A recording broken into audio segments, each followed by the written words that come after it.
시작. 여호와는 나의 목자시니 내게 부족함이 없으리로다.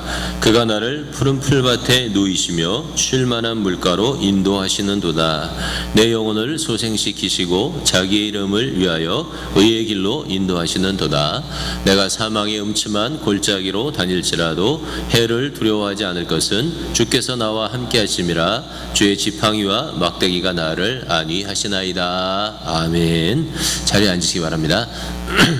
사랑하는 교회 여러분, 하나님은 살아서 역사하시는 좋으신 하나님이십니다. 오늘도 말씀을 통하여 여러분 가운데 역사하시는 좋으신 하나님을 깨달아 알게 될 때 푸른 풀밭 그리고 쉴 만한 물가로 인도받는 역사가 있게 되기를 주님의 이름으로 축복합니다. 김남준 목사님의 시편 23편이라고 하는 책을 보니까 이런 예화가 있었습니다. 한 번은 어느 권사님이 꿈을 꾸셨는데 황량한 언덕을 자기가 걸어가고 있었습니다.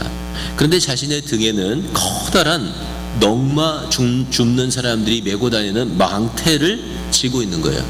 근데 자기 앞에는 어떤 시커먼 옷을 입은 사람이 걸어가면서 계속 시커먼 쓰레기를 뿌리고 가고 있는 거예요.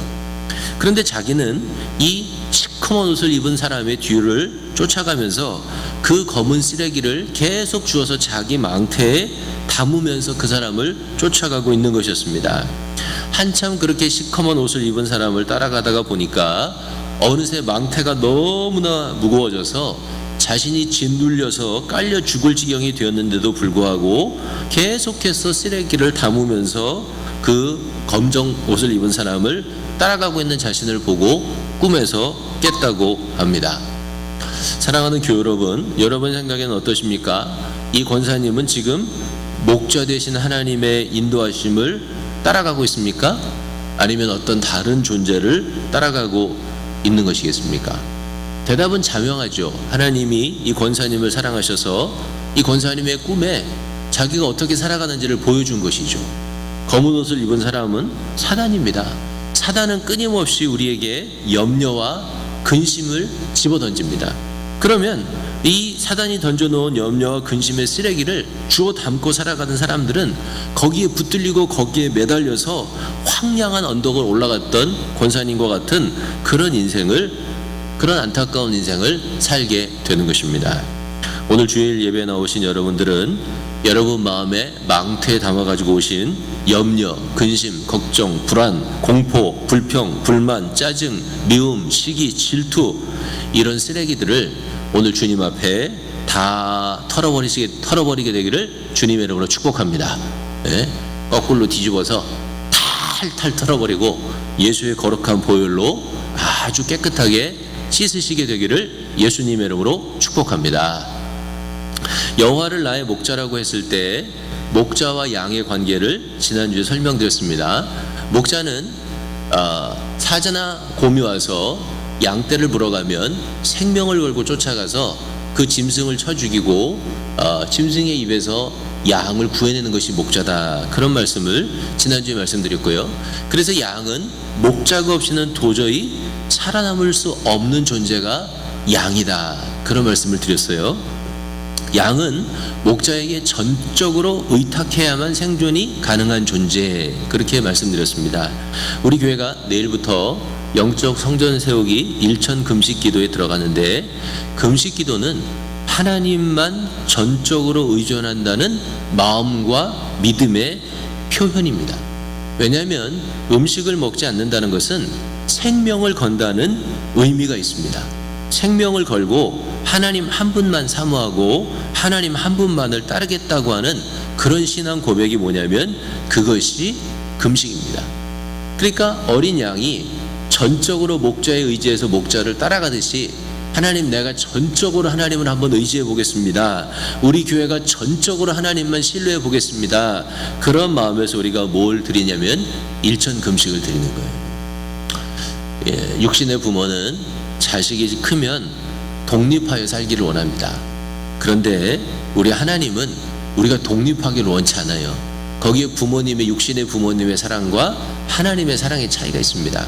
우리의 영적인 부모님이신 우리 하나님은 우리가 어떻게 해요? 전적으로 하나님을 의탁하며 살기를 원하시는 거예요. 여러분이 이번 한 주간 동안에 한 끼 또는 두 끼 또는 일주일 내내 한 끼씩 이렇게 금식하실 때 전적으로 하나님만 의지하는 그 믿음을 배우게 된다면 하나님이 여러분의 영혼을 채워주실 것이고 영과 육의 치유가 나타날 것을 믿습니다. 우리 교회에 하나님의 은혜가 가득하고 사랑이 가득하고 부흥의 불결이 일어나게 될 것을 믿습니다. 아멘.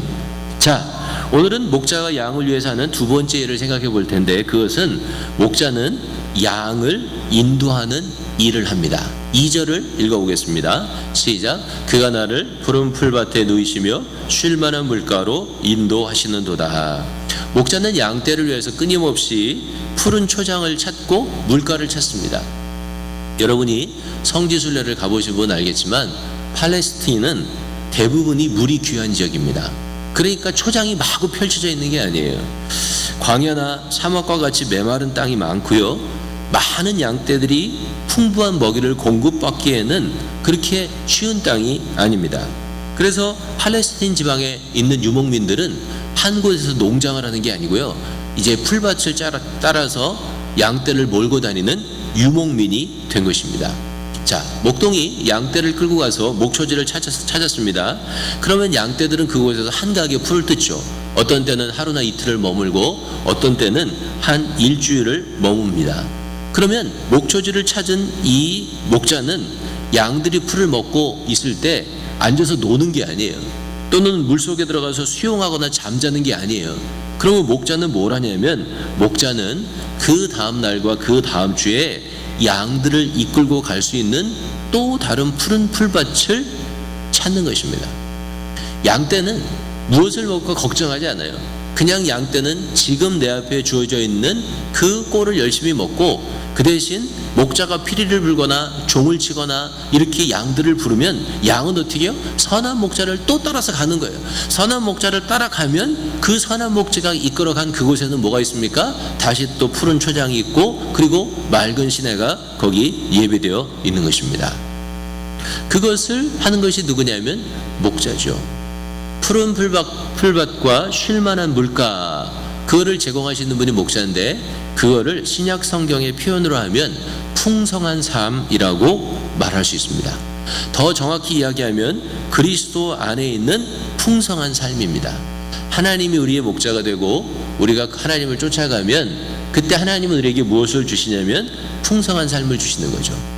요한복음 10장 10절 11절 우리가 잘 아는 말씀인데 다시 한번 읽어볼까요? 시작. 도둑이 오는 것은 도둑질하고 죽이고 멸망시키려는 것뿐이요 내가 온 것은 양으로 생명을 얻게 하고 더 풍성히 얻게 하려는 것이라. 나는 선한 목자라. 선한 목자는 양들을 위하여 목숨을 버리거니와. 아멘. 꼭 시편 23편을 읽는 것 같지 않습니까?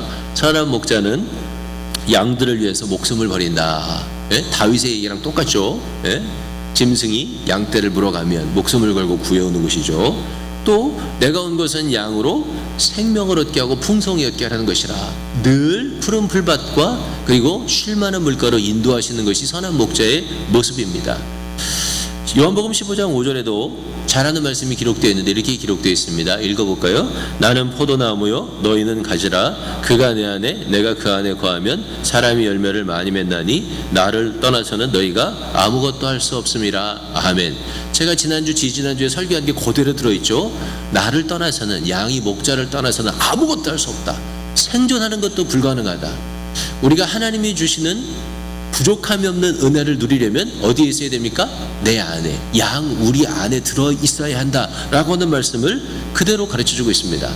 어쨌거나 우리가 목자 대신 그리스도, 목자 대신 하나님, 여호와 하나님을 쫓아가면 하나님은 우리를 어디로 인도하신다고요? 푸른 풀밭 그리고 쉴만한 물가, 신약 성경의 말로 하면 풍성한 삶으로 우리를 인도하신다는 거예요. 다윗을 한번 생각해 보세요. 다윗이 하나님을 선한 목자로 모시고 살아가자 어떤 일이 생겼습니까? 상상하지 못하는 축복과 은혜를 경험하게 됩니다. 제일 먼저 그는 한 번도 상상하지 못했던 기회를 얻게 되죠. 그 기회가 뭐죠? 그 기회는 골리앗을 쳐 죽이는 것이었습니다. 골리앗을 쳐 죽이는 기회를 얻고 나자 그 다음에는 말할 수 없는 명예가 쫓아왔습니다. 그 다음에 어떻게 됐죠? 공주를 아내로 얻게 되었습니다. 그 다음에는 왕자가 평생의 친구가 되었습니다. 요압과 분하냐와 같은 당대 최고의 장군들이 자기의 수하에 들어옵니다. 아히도벨이나 후세와 같은 당대 최고의 지략가들을 다윗은 얻게 됩니다. 그는 하나님의 도우심으로 거의 모든 전쟁에서 승리했습니다. 다윗은 시골의 목동이었지만 이스라엘의 최고의 왕이 되었습니다. 하나님께서 목자가 되시고 다윗이 하나님을 자신의 선한 목자로 전적으로 의탁하고 따라가자 다윗의 삶은 넘치고 넘쳤습니다. 풍성했습니다. 사랑하는 다솜의 교회 여러분, 여러분들도 이 은혜를 꼭 받게 되시기를 주님의 이름으로 축복합니다. 4절을 읽어보겠습니다. 시작. 내가 사망의 음침한 골짜기로 다닐지라도 해를 두려워하지 않을 것은 주께서 나와 함께 하심이라. 주의 지팡이와 막대기가 나를 안위하시나이다. 아멘. 자, 그런데 이렇게 풍성한 삶을 위해서 주님을 따라가던 그리스도인들이, 또는 그리스도를 따라가다가 하나님이 주시는 풍성한 삶을 누리고 있었는데 어느 순간에 그 풍성한 삶을 놓쳐버리는 일이 생깁니다. 또는 선한 목자를 따라가는 것을 중단하는 일이 생기는데, 그게 언제냐면 사망의 음침한 골짜기를 지날 때입니다. 이 사망의 음침한 골짜기는 죽음의 골짜기가 아닙니다. 우리가 죽었다는 얘기가 아니에요. 영어로는 I walk through the valley of shadow of death, 그렇게 되어 있어요. 그러니까 죽음의 그림자가 드리워진 골짜기를 걸어가는 거예요. 죽은 게 아니에요. 우리가 하나님 따라가다 죽은 게 아니에요. 단지 뭐가 드리워져 있어요? 죽음의 그늘이 깊이 드리워진 그런 캄캄하고 위험한 골짜기를 지나갈 때 그리스도인들은 종종 하나님의 인도하심을 놓치거나 잃어버립니다.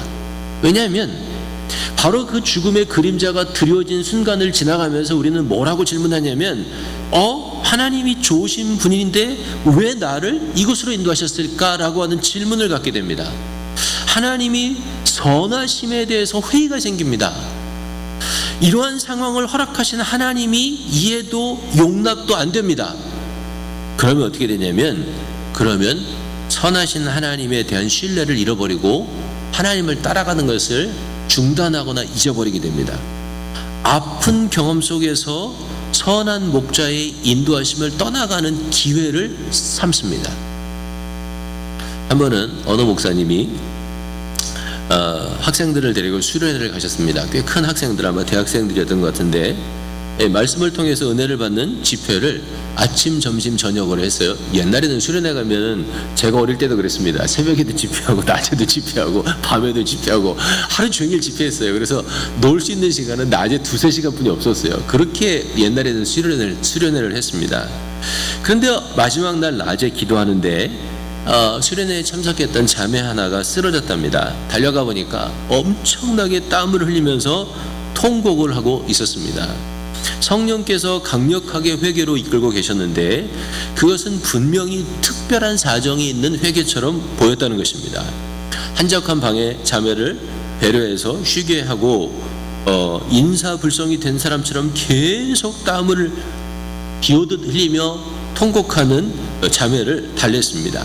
한참 시간이 흐른 후에 목사님이 물었습니다. 자매님, 무슨 일입니까? 하나님과의 관계에서 무슨 일이 있었습니까? 그렇게 물었습니다.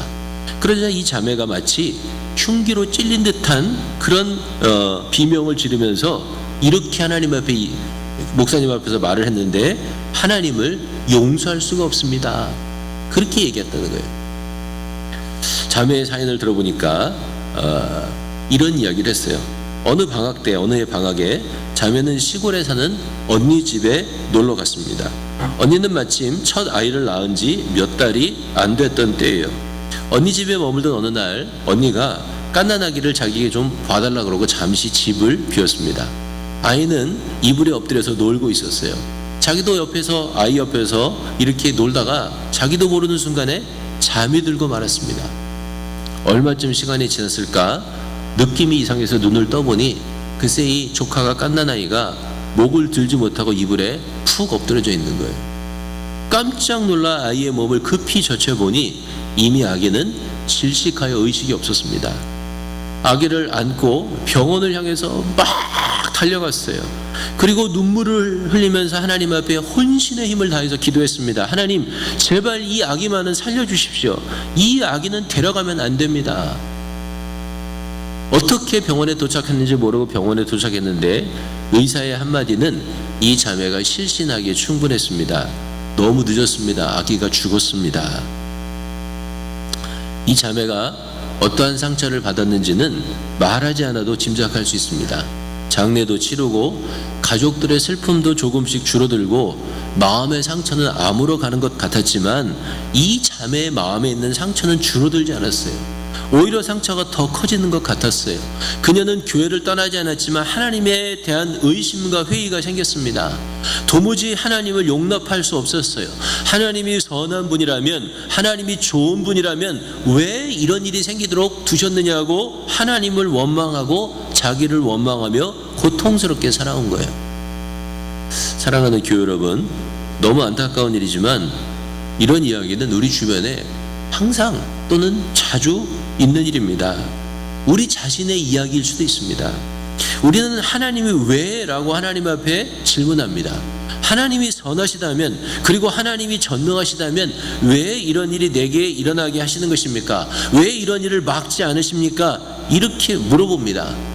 그리고 하나님의 회의를 갖게 되는 꽤 많은 사람들이 이 이야기의 자매처럼 상처를 받고 믿음을 떠납니다. 어떤 사람들은 교회를 떠나진 않지만 더 이상 하나님을 깊이 신뢰하지 않습니다.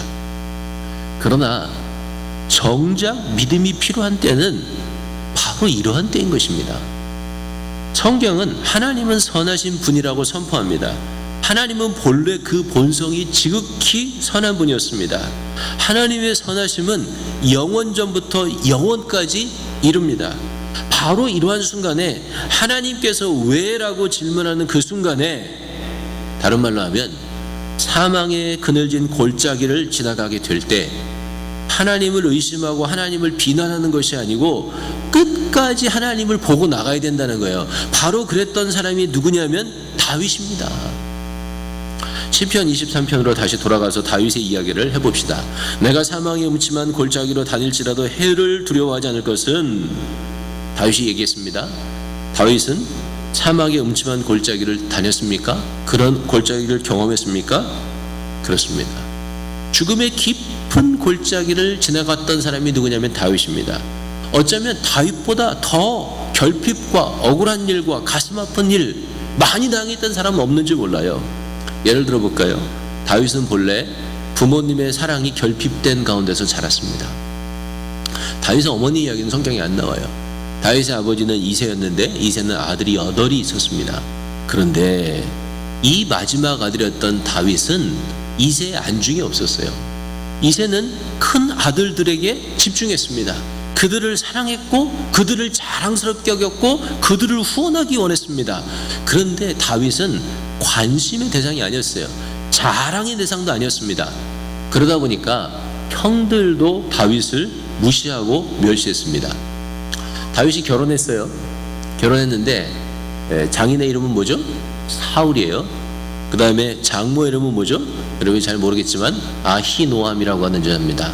아히노암이라고 하는 여자 이름이 거의 성경에 안 나오기 때문에 여러분이 모르는 거예요. 그런데 결혼을 하서도 장모나 장인의 사랑을 받지 못합니다. 사랑을 받기는커녕 질투와 견제와 미움과 살해의 위협을 받습니다. 다윗은 사울에게 잘못한 일이 없습니다. 사울의 통치권을 위해서 목숨 걸고 골리앗을 죽였습니다. 사울이 귀신 들려 고통스러워하면 다윗이 수금을 타면서 하나님을 찬양했어요. 그러면 사울에게 있던 악신이 그를 떠났습니다. 그런데 사울은요, 자기 사위 다윗을 죽이려고 그래요. 그게 사무엘상 19장에서 30장까지 무려 11장이나 기록되어 있어요. 기간으로 치면요 13년이에요. 얼마나 억울했겠어요. 얼마나 고통스럽겠어요. 근데 보세요, 그 정도가 아니고요. 다윗이 첫 번째 결혼했던 첫째 부인의 이름이 뭐죠? 미갈이에요. 공주였습니다. 그런데 사울이 다윗과의 관계가 벌어지자 다윗에게 주었던 딸 다윗의 부인 미갈을 발디엘이라고 하는 남자에게 주어버립니다. 여러분, 이 정도면 죽고 싶지 않겠습니까? 하나님 도대체 왜 이러십니까? 내가 뭘 잘못했다고 나를 이렇게 억울한 일을 당하게 하십니까? 13년 동안 생명을 건지면서 도망다니게 하십니까? 사실은 하나님을 향해서 삿대질하고요, 욕을 하고 그럴 만한 상황 아닙니까? 그런데 바로 그런 순간에 다윗은 하나님을 선포하고 하나님을 의지합니다. 내가 해를 두려워하지 않을 것은 주의 지팡이와 막대기가 나를 안위하시나이다. 이렇게 하나님을 신뢰하는 거예요. 다윗이 지나갔던 또 다른 사망의 그림자가 드리운 계곡을 한번 생각해 볼게요. 사람이 살아가면서 겪는 가장 큰 고통스러운 일 중에 하나는 가까운 사람이 죽는 겁니다. 그래서 심리학자들은 배우자가 죽는 것이 가장 큰 스트레스와 아픔이 된다고 하죠. 한국 사람들은 아마도 배우자가 죽는 것도 큰 슬픔이지만 자식이 먼저 죽는 것을 말할 수 없는 더 큰 슬픔으로 여기지 않을까, 그런 생각을 해봐요. 그래서 한국 사람은 자식이 죽으면 마음에 묻는다, 그런 말이 있죠. 그런데 다윗을 한번 생각해 보세요. 다윗은 첫째 아들이 암논이었어요. 암논을 먼저 보냈죠. 다말의 일 때문에 암논이 먼저 죽습니다.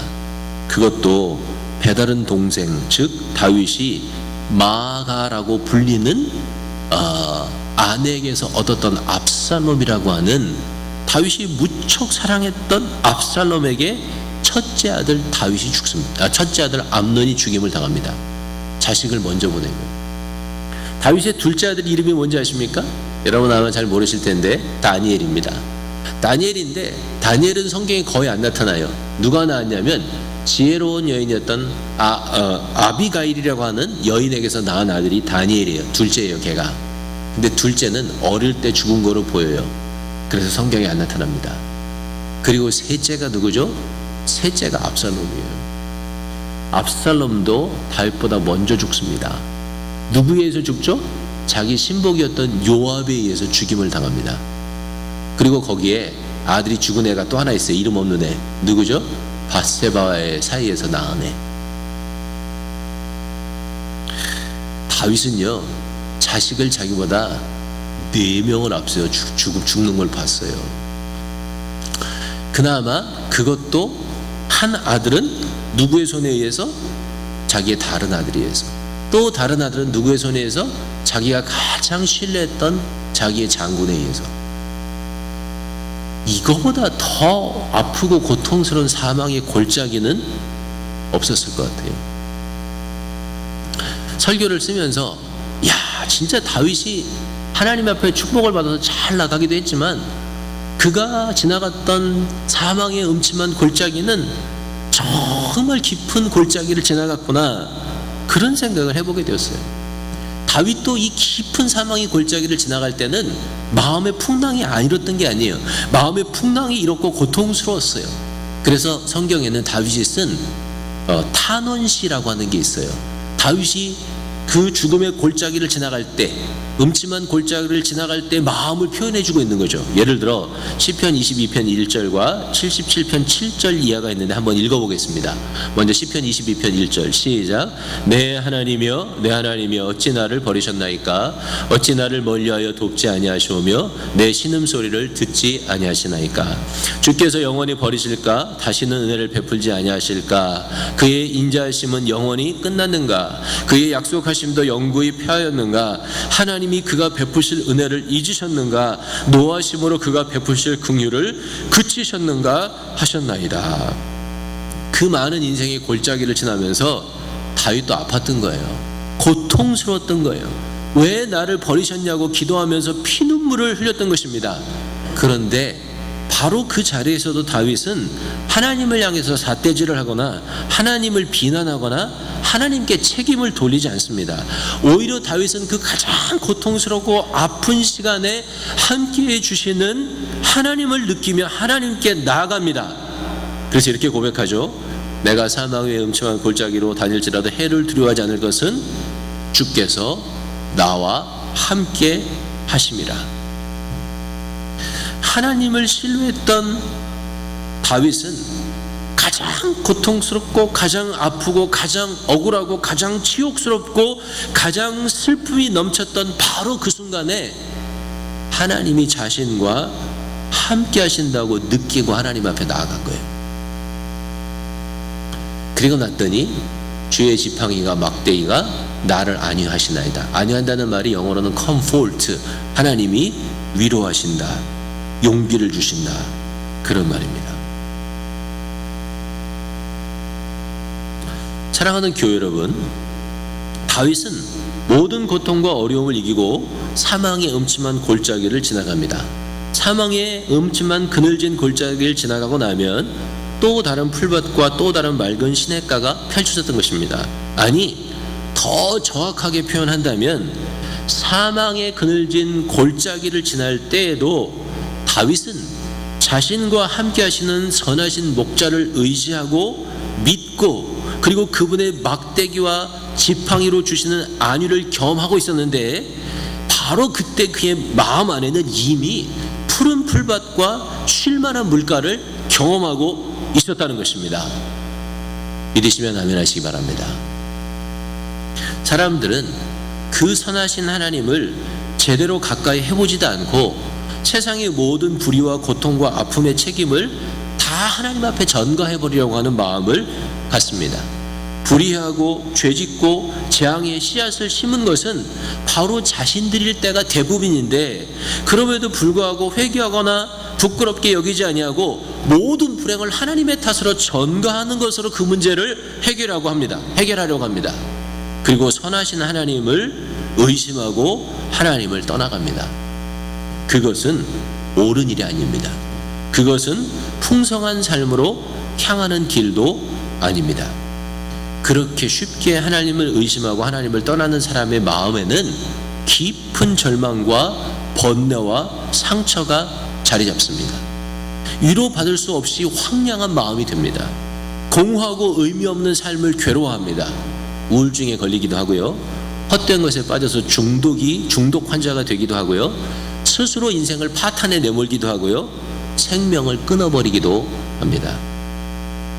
세상에는 근심과 염려의 쓰레기에 눌려 사는 그런 사람도 있고요, 사망의 그늘진 골짜기를 지나가다가 낙심하여 자신과 하나님을 원망하며 사는 사람도 있고, 다윗처럼 날마다 여호와는 나의 목자시니 내게 부족함이 없다고 찬양하며 살아가는 사람도 있는 것입니다.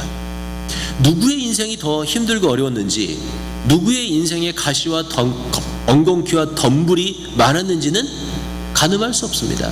왜냐하면 고통은 객관적이기보다는 주관적이기 때문에 그렇습니다.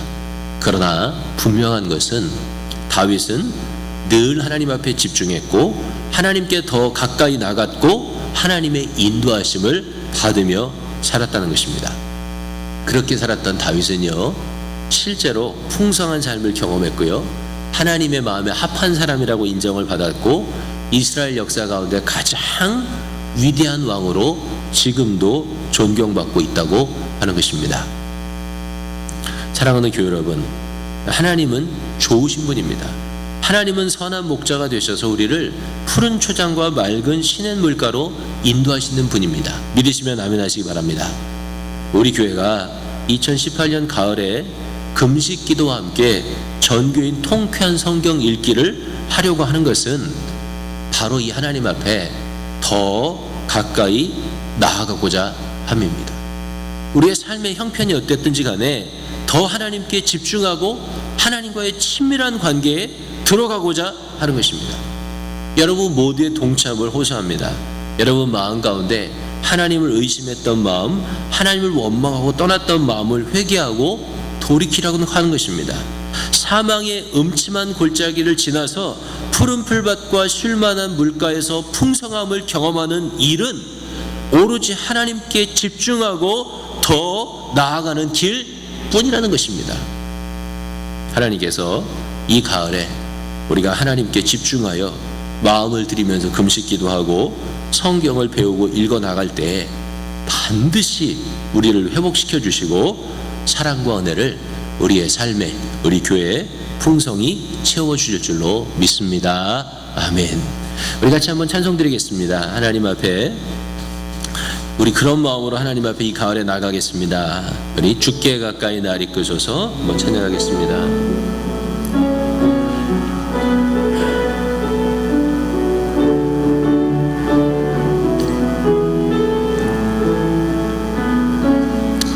주께 가까이 날 이끄소서 간절히 주님만을 원합니다. 채워주소서 주의 사랑을 진정한 찬양 드릴 수 있도록 목마른 나의 영혼 주를 부르니 나의 맘 만져 주소서. 주님만을 원합니다. 더 원합니다.